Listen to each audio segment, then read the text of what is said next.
I'm Melissa, I'm up in the North Philly Jewelry Studio, and I want to show you how to do roll printing, which is how you can get really cool graphics onto sheet metal really quickly.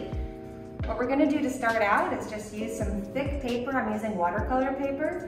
I'm going to draw my design on here. I'm going to make a bear, and then I'm going to use an X-Acto knife to cut out my design.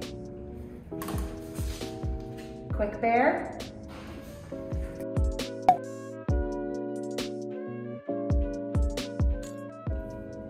You can always add stamps to your designs so that you can give a little more detailing, but I like to spend a little bit more time with my paper model so that I get some of that detail right from the rolling mill we're going to use to give our imprint. So I'm going to go in and cut out his little nose. You can always cut these by hand, but if you know how to use the laser cutter, it's a great way to get accurate cuts and a lot of detail too.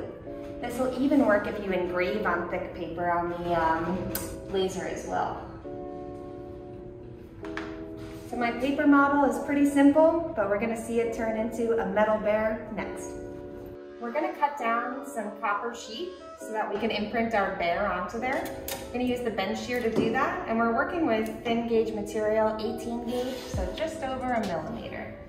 What I need to do is make a sandwich to put my pattern inside of. So I'm going to cut down my metal, and then I'm going to cut it in half again, so I have 2 pieces of bread.